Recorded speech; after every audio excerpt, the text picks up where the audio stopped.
mais do que a presença dEle. Ninguém importa mais do que o amor dEle. Aonde a presença dEle, o toque dEle é palpável. É palpável, é atingível, é real, é profundo, profundo, profundo. Porque o nosso Deus, Ele é santo. E propositalmente, intencionalmente, Ele nos salvou. E Ele nos salva, e Ele nos liberta. E Ele sara as nossas feridas. E Ele traz cura física, cura na alma, cura emocional. Ele transforma os nossos lares, as nossas famílias. Ele transforma quem somos.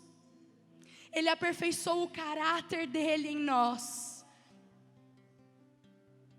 Ele molda as características, os trejeitos dEle em nós. Imagem e semelhança de um Deus vivo, de um Deus real, de um Deus que cura, de um Deus que está presente, de um Deus que mora dentro. Somos imagem e semelhança desse Deus, desse Deus. Então, dê glórias a Ele. Diga a Ele, santo, santo. Vamos, fale com os seus lábios, santo, santo, santo. Santo Deus, Tu és santo, Pai. Tu és digno de ser adorado aqui, Jesus. Fale com a sua boca. Fale com a sua boca, Tu és santo. Santo, Tu és digno, inigualável. Inigualável, Senhor. Obrigada, Pai, pelas Tuas mãos dóceis, pelas Tuas mãos de cura, pelas Tuas mãos de cuidado. Obrigada, Jesus, pelo Teu poder operante. Obrigada, Jesus, porque apesar de nós, apesar do nosso eu, de quem nós somos, apesar da nossa figura, o Senhor permanece até o fim, até o fim, até o fim. Do nosso lado, dentro de nós. Tu és santo, santo, santo. Tu és santo, Deus. Tu és digno, digno, digno de tudo, de toda honra, de toda glória, de todo louvor, toda majestade, Pai. Nós declaramos aqui como igreja, Tu és o único digno. Tu és santo, santo, santo, santo. Santo, santo, santo. Santo, o Seu poder se aperfeiçoa em nossa fraqueza, Deus. Porque Tu és perfeito. Porque Tu és perfeito. Porque não importam circunstâncias. Porque não importa o que se apresenta à nossa volta. O Senhor supera. Maior do que os mares, mais alto do que os céus, mais profundo do que podemos imaginar. Ei, Jesus, e chegará o dia em que todo joelho se dobrará, toda língua confessará, Deus, que Tu és perfeito, que Tu és o Rei, que Tu és digno, digno de toda adoração.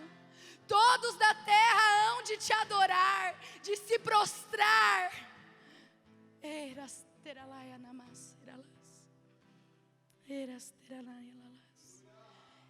Porque propositalmente, intencionalmente, nós somos a geração que vai mudar o mundo. Que vai levar o poder de Deus, que vai levar a cura de Deus, que vai levar o caráter de Deus, a palavra de Deus, até todos os ouvidos desta terra, deste mundo, dessas nações. Nós somos a geração, povo eleito, povo escolhido Teu. Jesus, tudo é Seu, Pai. Esse culto nós prestamos e devolvemos a Ti, porque nada e nem ninguém vai roubar a Sua glória, Pai. Eu declaro aqui que tudo veio de Ti, Pai, e tudo volta para Ti. E que eu diminua, para que o Senhor se torne gigante, gigante nesse lugar. A fim de que olhemos face a face, possamos tocar as Suas mãos e a Sua presença seja ainda mais real e palpável em nosso meio. Glória a Deus. Ei, você está feliz? Eu estou feliz. Eu estou feliz. Porque eu tenho um lugar para estar todos os sábados. E esse lugar reside a presença e a autoridade do Senhor. E eu tenho liberdade aqui. Então, eu quero te dizer, se você é visitante, se é a tua primeira vez aqui, se você é de outra igreja, você tem liberdade nesse lugar. Estou até de meia aqui, então. Estou em casa. Amém? Que grande responsabilidade. Nós estamos a uma semana do Descend. Quem estava aqui no Descend? Levanta a mão. Olha só. E nós estamos também a uma semana do nosso acampamento geral. Uau! Cara, que grande responsabilidade falar aqui hoje, hein? A gente está no meio, numa semana crucial. E Deus tem mais para nós, amém? Você crê? Você crê? Ah, não, tá muito fraco. Você crê, igreja? Libera o slide aí. Hoje eu quero falar para vocês a respeito de propósito. Porque a gente foi no Descend, nós fomos comissionados, enviados, mas existia um propósito ali. Sabe, propósito é algo intencional, é de propósito. E nós estávamos no Descend de propósito, porque nós sabíamos que ali todas as igrejas, o corpo de Cristo, o reino de Cristo, estava sendo proclamado em uma só voz. Sabe, um dia todos hão de cantar em uma só voz, sem placa de igreja, sem paredes de igreja, entende? Porque é o reino. E o reino de Cristo é que será manifesto ao mundo.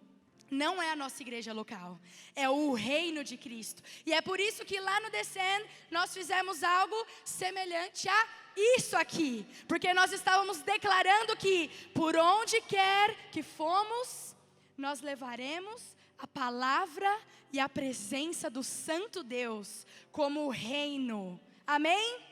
Amém? Você participou disso? Você foi enviado e comissionado? De propósito. Porque Deus quer de propósito usar a tua vida. Amém? E a Campa Geral, semana que vem, estaremos lá unidos. Dessa vez, todas as ICFs unidas. De novo, o reino de Deus unido. Amém? Então que o seu coração possa se abrir, para que lá você propositalmente, intencionalmente, possa ser uma bênção. Amém? O mundo precisa de... vocês não estão me ajudando hoje. Caraca, boa, João. Muito bom. Eu quero assim, todo mundo. Vai, 1, 2, 3. E o mundo precisa de... Muito bom, glória a Deus. Propósitos bem estabelecidos. E vou te falar uma coisa. Todo propósito, ele nasce para morrer. Sabe por quê? Porque todo propósito nasce para ser cumprido. E a partir do momento que o propósito ele é cumprido, logo não precisa mais de você. Porque foi cumprido. Amém? E isso vai fazer sentido para você até o final dessa palavra. Próximo, por favor. Próximo, por favor. Boa. Então, do latim, propositum. O propósito é a intenção ou o intento de fazer ou deixar de fazer algo. Propósito é, por outro lado, o assunto ou a matéria de que se trata, de que se está a falar. Propósito é a intenção de fazer ou deixar de fazer algo. Amém? Todo mundo entendeu?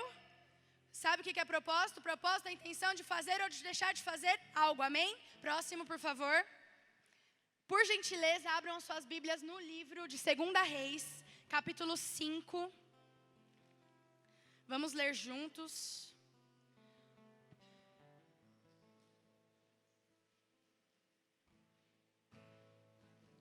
Segunda Reis 5. A gente vai ler o capítulo inteiro. Então, a partir do 1. Olha, muitas Bíblias de papel aqui. Glória a Deus, hein? Raiz, hein? Raiz. Eu tô meio Nutella hoje, que eu tô com o celular, mas tá bom. Mesma palavra. Amém? Vocês acharam? Vocês podem me ajudar, gente, a interagir. Acho que vocês estão muito quietos. né? Quando o Shaba, ele tocar aí no coração de vocês sentirem arrepio, vocês podem dar um grito, aleluia! Glória a Deus, é ou não é? Principalmente esse lado aqui, tô achando que vocês estão muito quietinhos. Aê, tá muito quietinho. Tem bastante visitante também, né? Vamos lá. 2 Reis, capítulo 5, a gente vai ler sobre Naamã e a escrava. Acompanha comigo, versículo 1. Capítulo 5. Naamã, comandante do exército do rei da Síria, era grande homem diante do seu senhor e de muito conceito, porque por meio dele o Senhor tinha dado a vitória à Síria. Ele era herói de guerra, porém sofria de lepra. Tropas saíram da Síria e da terra de Israel levaram cativa uma menina, que ficou ao serviço da mulher de Naamã. Um dia a menina disse à sua senhora, quem dera o meu senhor estivesse na presença do profeta que está em Samaria. Ele o curaria da sua lepra. Então Naamã foi contar isso ao seu senhor, dizendo, assim e assim falou a jovem que é da terra de Israel. O rei da Síria respondeu, vá, eu enviarei uma carta ao rei de Israel. Então Naamã partiu e levou consigo 340 quilos de prata, 72 quilos de ouro e 10 mudas de roupa. Levou também ao rei de Israel a carta, que dizia, tão logo esta carta chegar a você, saiba que eu lhe enviei Naamã, meu servo, para que você o cure da sua lepra. Quando o rei de Israel acabou de ler a carta, rasgou as suas roupas em sinal de medo e disse, por acaso sou Deus, com o poder de tirar a vida ou dá-la, para que este envie a mim um homem para eu curá-lo da sua lepra? Como vocês podem notar e ver, ele está procurando um pretexto contra mim. Vamos lá, gente, continua acompanhando comigo essa leitura. Deixa Deus ministrar no seu coração, amém? Mas quando Eliseu, homem de Deus, ouviu que o rei de Israel havia rasgado as suas roupas, mandou dizer ao rei, porque o Senhor rasgou as suas roupas? Deixe-o vir a mim, e ele saberá que há profeta em Israel. Então Naamã, com seus cavalos e os seus carros, e parou à porta da casa de Eliseu. Eliseu lhe mandou um mensageiro dizendo, vá e lave-se 7 vezes no Jordão, e a sua carne será restaurada e você ficará limpo. Mas Naamã ficou indignado e se foi dizendo, eu pensava que ele certamente sairia para falar comigo, ficaria em pé, invocaria o nome do Senhor seu Deus, passaria a mão sobre o lugar da lepra e restauraria o leproso. Por acaso não são Abana e Farfar, rios de Damasco, melhores do que todas as águas de Israel? Será que eu não poderia me lavar neles e ficar limpo? Deu meia volta e foi embora, muito irritado. Deixa Deus ministrar no seu coração, amém? Então os seus oficiais se aproximaram e lhe disseram, meu pai, se o profeta tivesse dito alguma coisa difícil, por acaso o Senhor não faria? Muito mais agora que ele apenas disse, lave-se e você ficará limpo. Então Naamã desceu e mergulhou no Jordão 7 vezes, conforme a palavra do homem de Deus. E a sua pele se tornou como a pele de uma criança, e ficou limpo.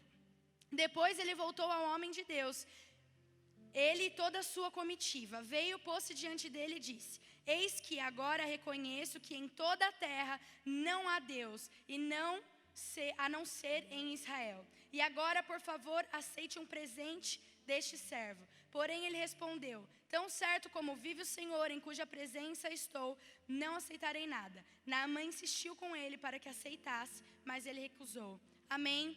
Deixa o Espírito de Deus ministrar no seu coração, por favor, pode colocar o próximo slide. Nós acabamos de ler a história de Naamã. Ele só era o bambambam, o cara mais top, o comandante do exército da Síria, que tinha acabado de vencer a luta, a guerra contra Israel. Você tem noção?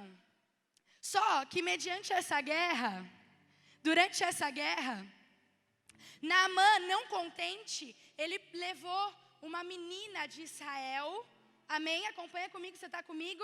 Presta atenção, não deixa o diabo roubar sua atenção. Ele pegou, levou essa escrava de Israel, junto com ele, para que servisse a sua mulher e a ele, certo?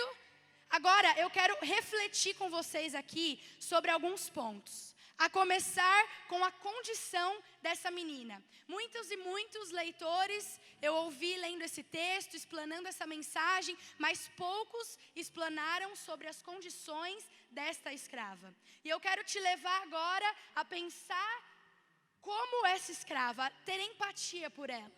Ela foi pouco notada, ela foi citada uma vez na Bíblia e nunca mais. Você tem noção disso? E as condições dela eram precárias. Ela tinha todo motivo do mundo para ficar indignada, nervosa, com raiva, para não querer nem trocar uma ideia com Naamã e com a sua mulher. Porque ela foi pega como escrava, ou seja, ela foi retirada da sua nação, da sua cultura, do seu povo. Está entendendo comigo? Ela foi retirada da sua cultura e levada, posta em outra cultura, numa condição de serva, apenas serva. E eu também quero ressaltar com você sobre a personalidade de Naamã. Naamã, ele não só era o comandante do exército da Síria, como ele era um cara prepotente e arrogante. Sabe? Porque quando ele chegou em Israel e Eliseu falou, mande que ele vá ao Rio Jordão se banhar, ele simplesmente ficou indignado. Como um cara como eu, top, fico sem a presença de Eliseu na minha frente para poder me falar, olhando no meu olho. Eu não aceito não, ainda mais me lavar no Rio Jordão, sujo. Por que não me mandou no outro rio que é limpo? No rio sujo? Não, eu não vou fazer isso. Eu me recuso, eu vou voltar para o meu povoado. Sabe?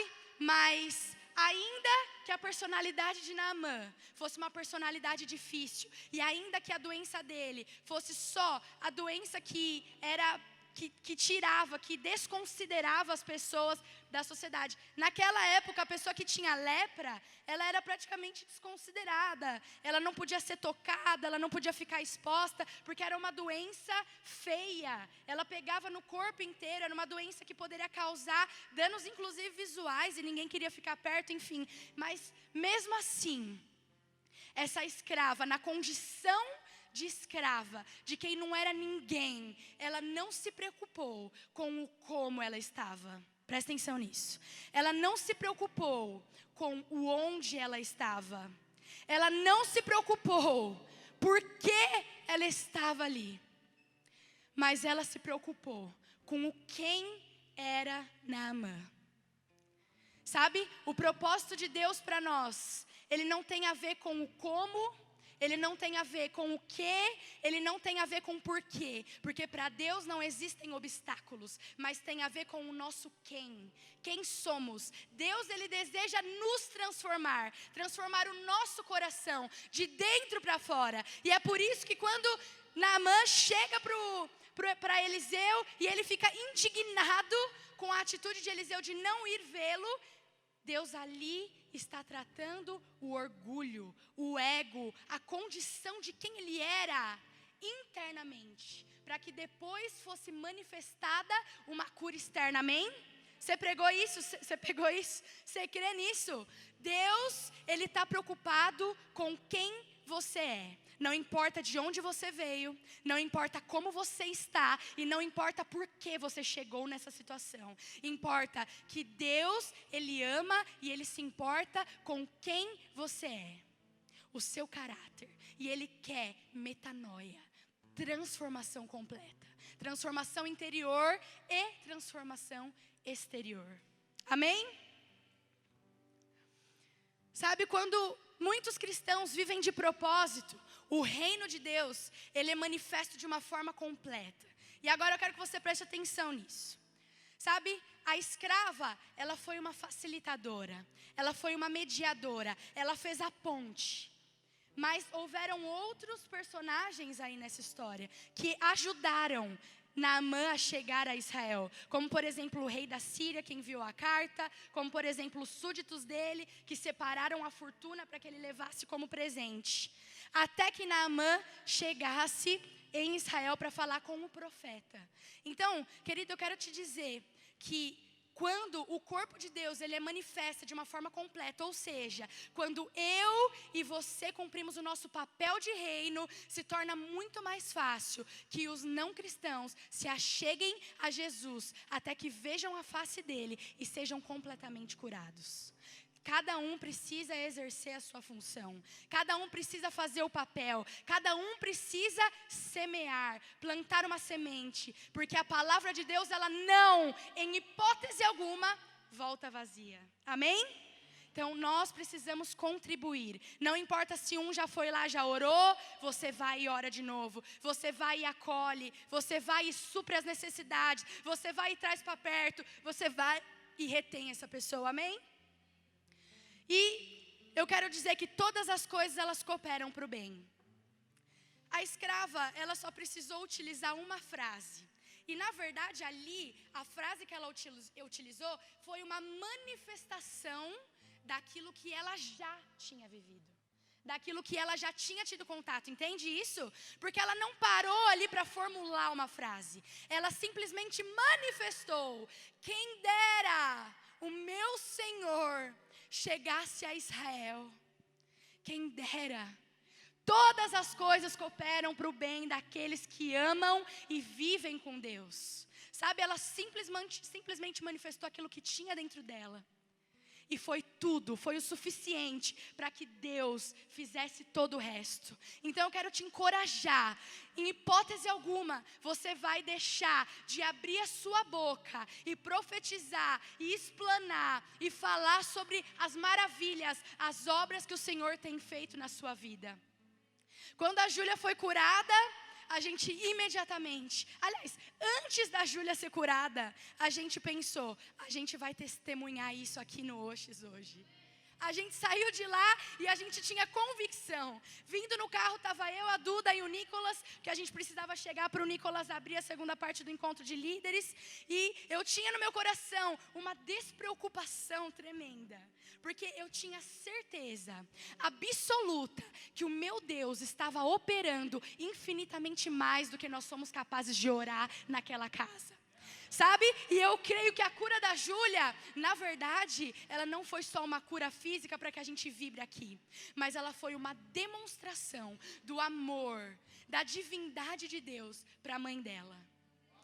Ela foi uma demonstração de amor naquela casa, naquele lugar. Amém? E é por isso que nós estamos aqui. Porque nós somos mediadores e facilitadores daquele que nos enviou. Amém? Agora, imagina se essa menina escrava considerasse as condições dela, do como, onde e porquê, e ela deixasse de falar de Deus. Imagina se ela tivesse retido para ela. Imagina se ela tivesse retido as maravilhas que Deus já tinha feito na vida dela. Talvez Naamã não tivesse iniciado o seu processo de cura interna e externa. Sabe?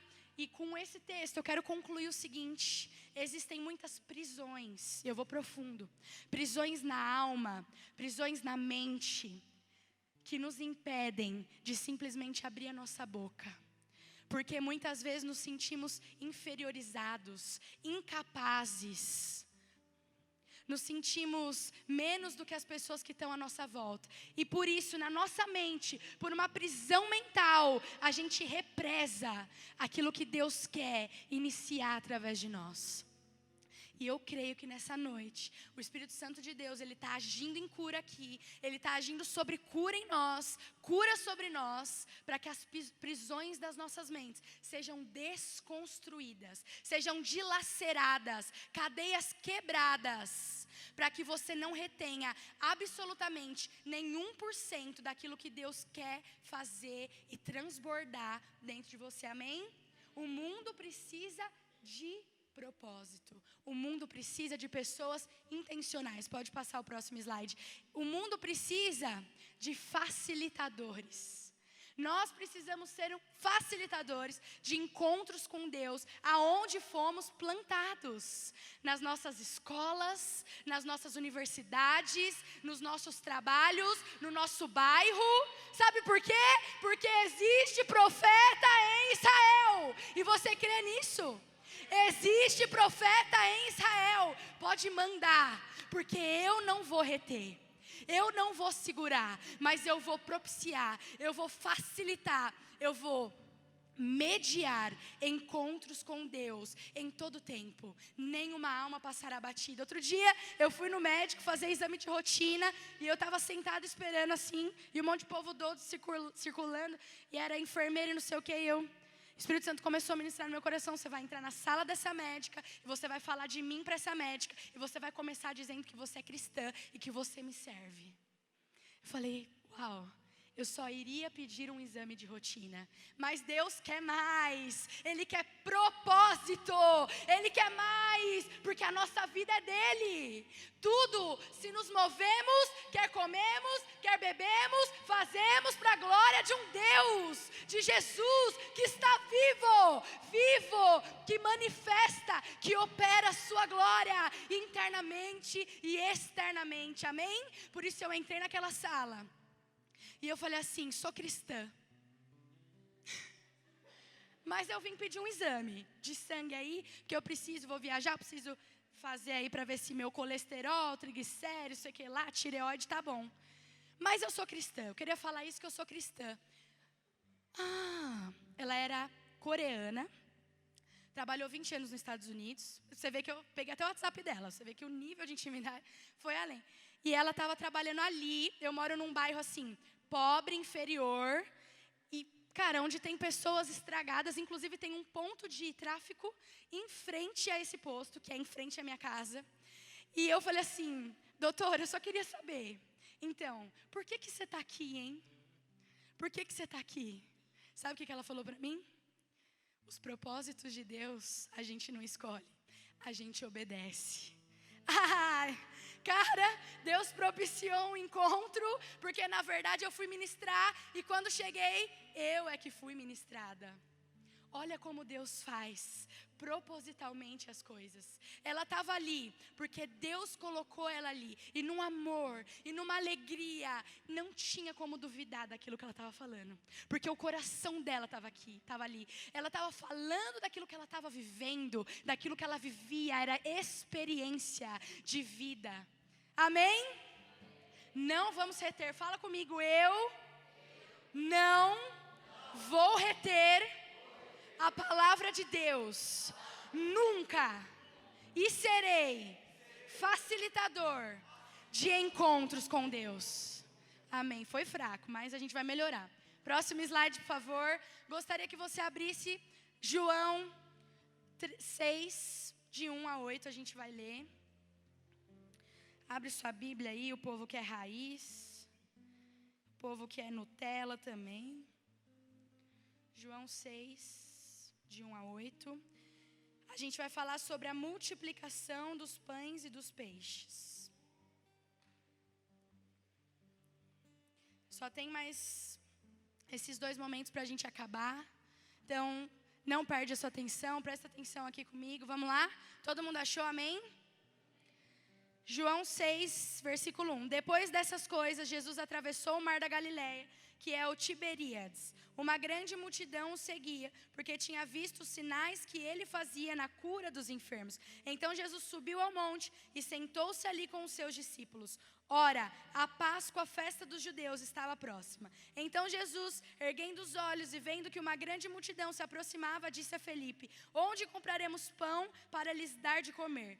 Mas Jesus dizia isto para testá-lo, porque sabia que o que estava para fazer. Filipe respondeu: nem mesmo 200 denários de pão seriam suficientes para que cada um recebesse um pedaço. Um dos discípulos, chamado André, irmão de Simão Pedro, disse a Jesus: aqui está um menino que tem 5 pães de cevada e 2 peixinhos. Mas o que é isto para tanta gente? Jesus disse: façam com que todos se assentem no chão. Havia muita relva naquele lugar. Assim os homens se assentaram, e eram quase 5.000, fora crianças e fora mulheres. Um menino, diante de uma multidão de 5.000, foi o único. Pode passar o próximo slide. Ele foi o único que entendeu o que Jesus estava fazendo ali. Muito provavelmente, esse menino ele era uma criança. E é por isso que eu acho que a Bíblia enfatiza tanto que o reino é delas, é das crianças. Porque as crianças entendem muito mais rápido, muito melhor do que nós. Eu estou lá no cultinho e às vezes eu vou contar a historinha para as crianças. E eu vou ler a historinha para contar e nem eu estou sabendo daquilo que eu estou contando. Nem eu nunca tinha ouvido falar de Joiada e Jeoseba. É isso? Mas eu falei sobre Joiada e Jeoseba no cultinho para as crianças. E as crianças, elas assimilam com uma facilidade, é impressionante. E naquela multidão, um menino que passava, ele tinha 5 pães, e ele tinha 2 peixes, e ele entendeu, e de propósito, intencionalmente, ele foi, e ele não reteve aquilo que ele tinha, mas ele confiou que tudo que ele tinha se tornaria o tudo mais precioso nas mãos de um mestre. Entrega. Tudo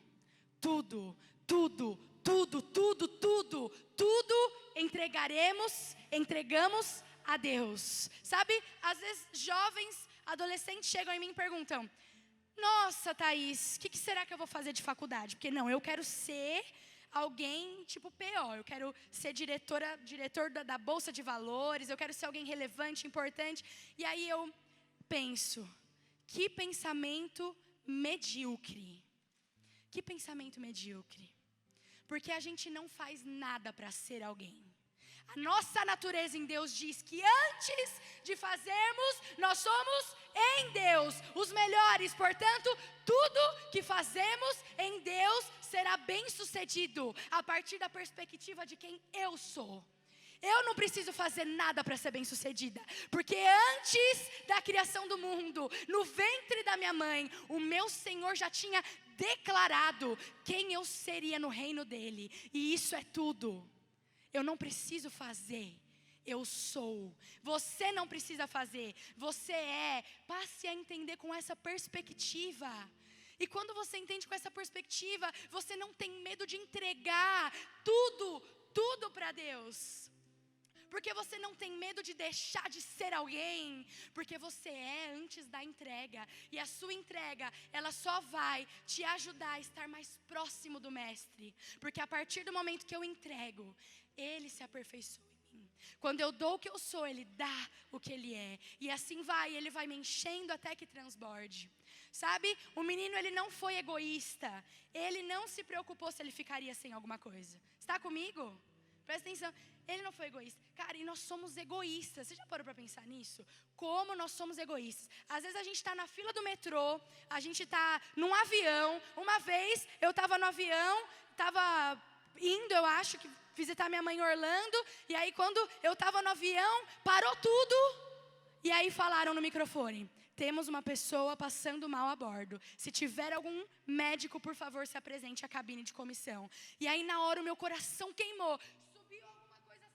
Desde o meu dedo do pé até a minha cabeça, eu falei assim: eu não sou médica, mas eu tenho o poder, as digitais do médico dos médicos moldados em mim. E eu vou lá. Aí eu fiquei. Pegava meu celular, abria. Não, mas e se não der certo? Não, mas... Egoísmo. Eu fui egoísta porque eu não fui.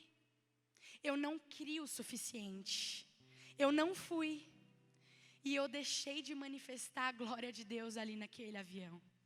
Sabe? Muitas vezes nós somos egoístas dentro de um ônibus. Não precisa falar, mas o fato de você ceder um lugar, de você olhar no olho, de você transmitir amor, de você deixar que o ser de Jesus se manifeste através de você. Sabe? Por isso que o mundo não muda. Porque a culpa não é da política, gente. A culpa não é da igreja. Aliás, a culpa é sim da igreja, é nossa, porque nós somos igreja e nós não vamos, né? E aí, porque a política, o bolsomito, né? Então a gente transfere a responsabilidade. Ah, mas se nem a política fez? Mentira, porque a responsabilidade é nossa. Não podemos ser egoístas, a gente tem que transbordar. Seja onde for, seja no médico, seja no avião, seja no ônibus, seja no metrô, seja em outra igreja, seja no descendo, seja em qualquer lugar, transborde, transborde. Cara, você carrega o ser de Jesus, você só carrega o Espírito Santo, o Consolador, dentro de você. Para de achar que você não vai conseguir, porque na verdade não é você que faz. Que pensamento medíocre, não somos nós que fazemos, mas é Cristo através de nós. O mundo precisa de propósito, e você vai largar a mão de ser egoísta, e não vai reter, porque o tudo que você tem pode ser ainda maior, quando Deus colocar a mão para operar. Amém? Imagina, se aquele menino não obedece aquilo que ele tinha entendido. Imagina se ele retém os 5 pães e os 2 peixes. Imagina, 5.000 homens, fora mulheres e crianças, deixariam de ser alimentados. Digo mais, não era qualquer alimento, era o pão da vida. Era o pão da vida. Então eu vou te falar só mais uma vez, para você largar a mão de ser egoísta. Você vai sair desse lugar.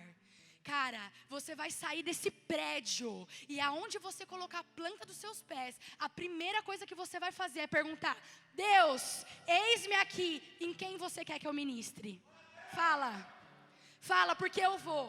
Não importa se o resultado vai ser positivo, negativo, eu confio que o Senhor tem infinitamente mais para fazer na vida dessas pessoas. Você vai fazer isso, e eu creio nisso. Eu creio que o mundo, cara, eu não dou 2 tempos pro ônibus que você pega. Não vou dar 2 aninhos pro ônibus que você pegar. Tá todo mundo no Espírito Santo ali naquele lugar. Tá todo mundo transbordando amor, com os olhos brilhando, porque encontraram um propósito de Deus. Eu acredito 100%, 1000% que o meu Deus é poderoso para fazer isso. E muito mais. Ele curou a Júlia. Cara, ele curou pelo menos umas 20 pessoas aqui hoje na ministração do Nicolas. Pelo menos. Você precisa de mais? Cara, você precisa de mais do que isso? Para mim isso é o suficiente. Agora eu vou fazer mais. Eu vou mais profundo agora. Eu vou mais. Eu vou mergulhar até que as águas ultrapassem a minha cabeça. Profundidade. Sabe o que acontece quando a água ultrapassa a nossa cabeça? A gente perde o controle e o domínio. A gente perde o controle e o domínio. E ali, meu filho, é só segurando na mão de Deus. E a cada dia Ele vai te puxando mais para baixo. E sabe o que acontece quando Deus Ele te puxa para baixo do oceano?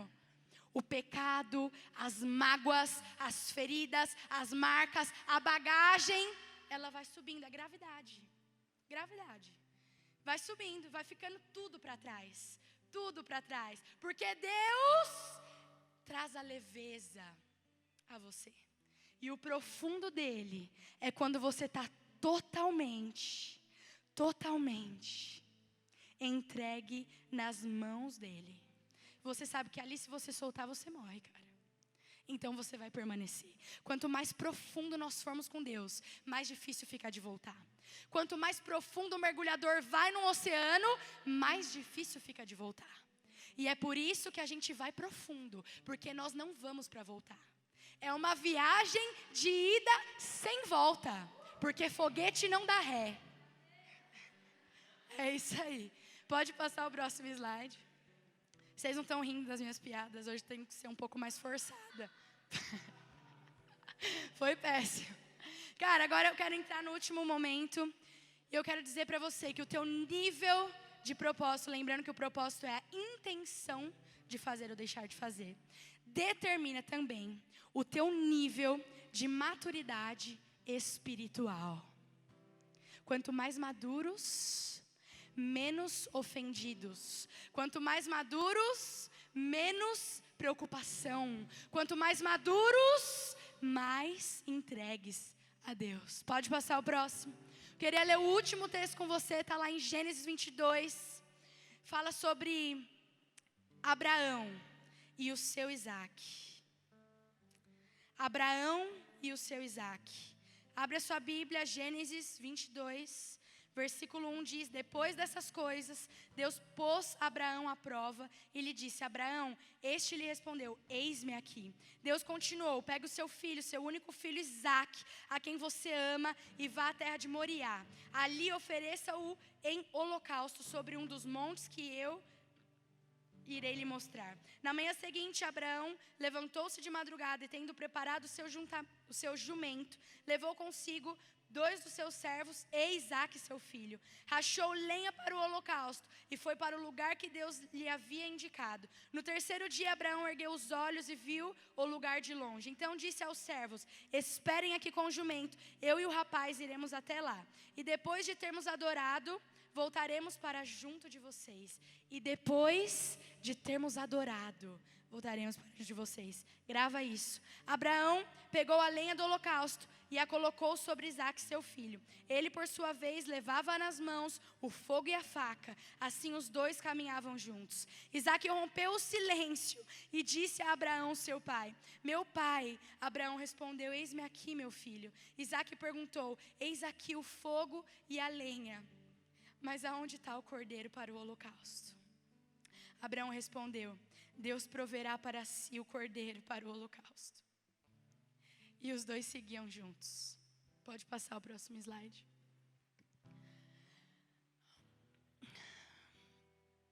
Abraão tinha uma promessa de que ele seria pai de multidões. E por isso ele saiu da sua parentela como uma forma de obediência a Deus. E ele foi seguir o propósito no qual Deus tinha para ele. Só que o pai de multidões teve um filho da promessa que se chamava Isaque. E Deus então pediu para Abraão tudo o que ele tinha. Toda a nação se resumia a Isaque. Toda a herança de Abraão naquele momento se resumia a Isaque. E Deus foi intencional, de propósito a Abraão e falou: eu quero a nação de volta, porque ela é minha. Então você vai e sacrifica o teu Isaque. Porque a nação, a promessa que eu lhe dei é minha. Eu sou o Deus Todo-Poderoso.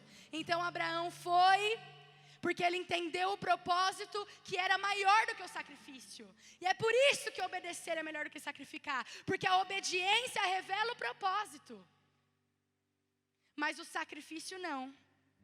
A obediência revela confiança. Porque quando eu confio na voz do mestre, eu obedeço, porque eu não tenho medo daquilo que ele pode fazer, mas eu tenho certeza que tudo que ele vai fazer é bom. Ele foi intencional e ele honrou a Deus de propósito. Sabe? Olhando para a história de Abraão, me faz olhar para mim. Sabe, me faz olhar e pensar: será que o meu Isaque, será que a promessa de Deus sobre a minha vida, eu estou entendendo que realmente está vindo dele, que é dele? Será que eu tenho esse entendimento, essa dimensão de que a promessa que Deus estabeleceu sobre mim é tão dele que ele é 100% capaz de cumprir? Será que eu entregaria o meu Isaque? Será que você entregaria o seu Isaque? Será que você entregaria a nação? Uma nação para Deus? Será que você sacrificaria por obediência aquilo que Ele tem te pedido? Aquilo que Ele te deu, mas que na verdade não é seu? Sabe, gente, a nossa vida, sabe, isso é muito importante.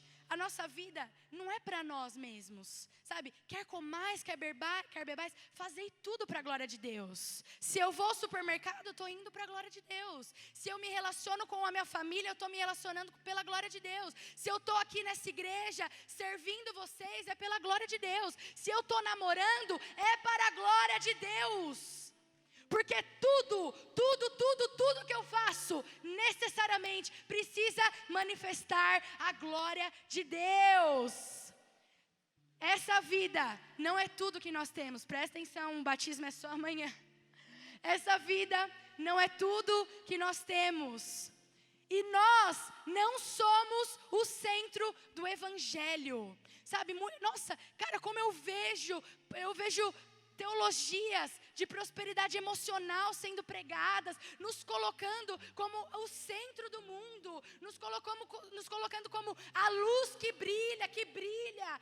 Eu preciso te dizer, Jesus não é coaching, e não é sobre nós. Sabe, não é sobre eu, não é sobre o que eu posso fazer, não é sobre o que eu consigo fazer, não é sobre aquilo que eu sou boa em fazer. Não é sobre a minha própria vida. Sabe por quê? Porque na verdade o meu Isaac sou eu. Eu sou o meu Isaac. E quanto mais eu me entrego, quanto mais eu me abstenho da minha glória, quanto mais eu me abstenho do meu ego, da vanglória, mais o poder de Deus vai ser transmitido através da minha vida. Porque não mais vivo eu, mas Cristo vive através de mim. Ei, cara, Cristo vive através de mim e de você. A nossa vida não é para ser vivida numa graça barata. Não é para ser vivida de telespectador. Não é para ser vivida só do altar. A nossa vida é para ser vivida intencionalmente para Deus. De propósito. Pode passar o próximo slide. De propósito, nós precisamos viver para Deus. Sabe, se eu vou fazer uma faculdade, se eu vou estudar, se eu vou trabalhar, se eu vou me relacionar, que seja de propósito, que seja bem intencionada, que seja para Jesus, que eu pense, Jesus, antes dos meus planos, o que eu preciso fazer, o que eu preciso ser, me direciona, sabe, eu poderia não estar aqui, presta atenção, já está terminando, eu poderia não estar aqui, eu penso nisso todos os dias, sabe, para mim é muito difícil estar aqui, porque eu estou separada da minha mãe, da minha melhor amiga, eu estou separada do meu irmão, meu príncipe, sabe, para mim não é fácil estar aqui não, porque se eu pudesse escolher, eu estaria lá, com a minha mãe nos braços dela, mas Jesus falou para mim um dia, em uma promessa, que eu seria como Sara, mãe de muitos filhos, que eu precisaria esperar o meu Abraão, pai de multidões. Deus falou para mim que eu precisaria sair da minha parentela para poder cumprir 100% da vontade dEle. E eu de propósito estou aqui hoje, porque eu creio que a promessa de Deus está sendo cumprida sobre a minha vida.